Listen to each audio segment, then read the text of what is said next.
Welcome back to my channel, Holy Hair. In this video, I'm going to be talking about my tipped out ends technique. This is my client's before, and she wanted a brighter pop in her hair overall, so here's her after. I did my normal partial highlight on her, and then I also went through and did some tipped out ends since she wanted it globally overall to look blonder. Here's a better look at her hair before. She has some natural gray coming in, so we wanted to blend that with highlights and just give her an overall more blonde look.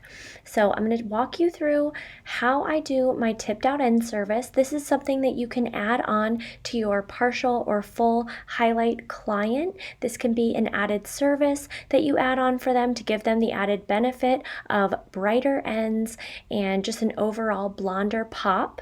So in this video, I'm going to be walking you through how I'm doing these tipped out ends and just the process of it all. So stay tuned for the rest of this video if you want to learn how to do tipped out ends. Let's go, let's lead, let's hit, let's go.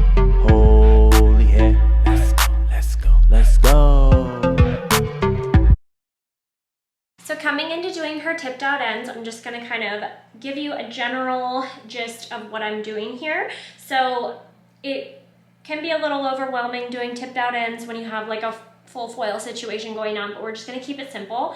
So what I'm going to do is I'm just taking like the top half of her head here, and I'm going to clip this up, and I'm just going to do one down here, and then I'm going to do maybe one or two up there, and then one on the side, and then we did one on this side. So it's not going to be complicated, and this is going to be a very easy way to do just a few foils and give you that high impact bright blonde that we're looking for today. So I'm going to grab this section here, and this is a section of probably 5 or 6 foils, and these are the leave outs of those 5 or 6 foils. So I'm going to take this bit of hair here, and what I'm going to do is I'm going to weave first, and I'm going all the way into this section. I'm almost like scooping hair out, and then I'm going to get that weaved section out, and this is a pretty big section here. So what we're going to do is take this section and I'm going to back comb, and this is going to ensure that we don't get any harsh lines and that we're taking a little less hair. So although the section looks a little bit daunting and it's very big, it's not, because we're weaving and we're teasing. So then I'm just going to take my foil board, and this is what we're left with here. So this is what I'm going to be tipping out, and I'm using my Schwarzkopf Blonde Me with 7 volume because we are overlapping this on previous blonde, but I'm using 7 volume so that it's not going to be damaging. We're just going to get about 2 levels of lift here. It's not going to be anything too drastic. So as I'm painting down first, and then I'm feathering up. And then instead of folding the foil, I'm going to take another foil and place it on top because we want this to process as evenly as possible, and we don't want to fold it up real crazy. I'm just going to lock in the sides here, let that process real clean. I just want to add in, I'm doing her entire head of foils, and then I'm going through to tip out her ends because I want these ends to process at all about the same amount of time. So I'm going to split this section into 2. So I'm going to gather all of this, weave her out,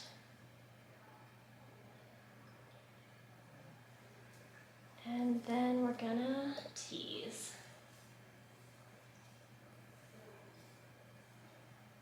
I did about 4 strokes of teasing there.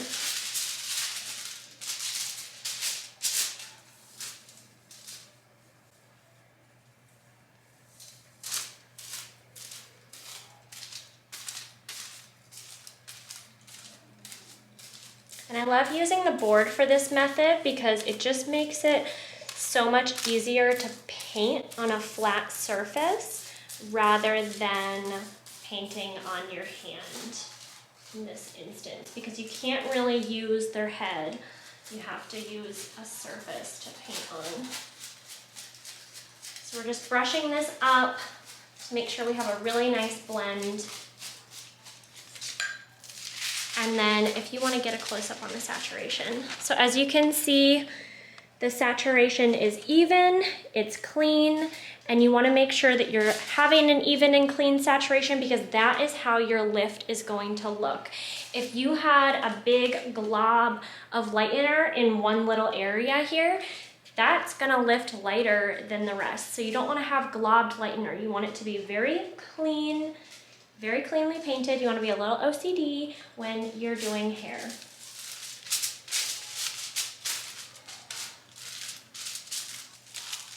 And this is an added service that you can add on for your clients.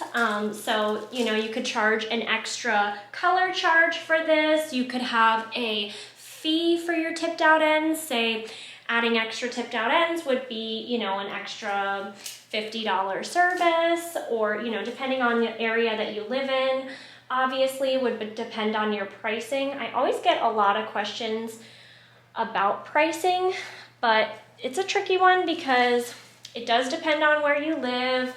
So I always say, you know, what's your value as a stylist? You know, you need to kind of assess the situation, whereas, you know, number one, you're using extra product. Number two, you're using an extra skill that took time for you to learn. And number three, you're giving them an extra thing, brightened ends. So assess those few things when you are calculating your pricing and just say to yourself, like, what is this worth? Is it worth just an extra color charge? Because maybe this is just like no big deal for you and it only takes you 5 minutes and you're like, oh, well, I'll just charge her an extra $20 for the extra product. Or is it worth an extra service cost, which is a little bit different than just an extra product cost. Extra product cost is typically if, like for April, she has a lot of hair, so I had to remix color, like lightener. I had to remix her lightener like 5 times because she has a ton of hair. So that is an extra product charge versus an extra service charge. So you just have to evaluate what your value is as a stylist and then go from there as far as pricing. But I will be doing a video of pricing breakdown that will give you an idea of what to charge and all of those things. So leave me a comment below if you want to know more about pricing or what you would like to know on how to price out different services. So I'm going to do this last foil here, and then we are going to let her process probably for about 25 minutes. We'll check those top foils, see if we need to add any heat, but she probably doesn't need too long to process. I would say we're going to let her process for about 20 to 30 minutes, and then we will rinse, tone, and style. Is it good? It looks so good. So good. Tipped out ends look amazing. They're pretty like cool toned. They are pretty cool toned. Yay. And if you didn't see this full video tutorial, it is over on my channel. I will link it here for you to go check out.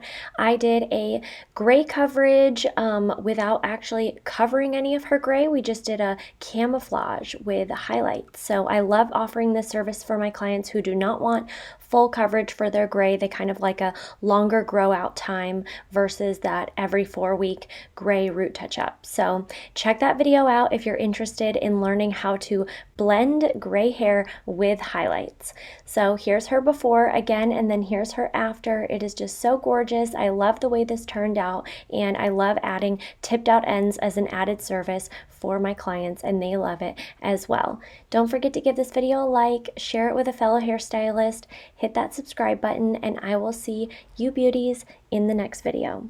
Thanks for watching. Let's go, let's hit, let's go.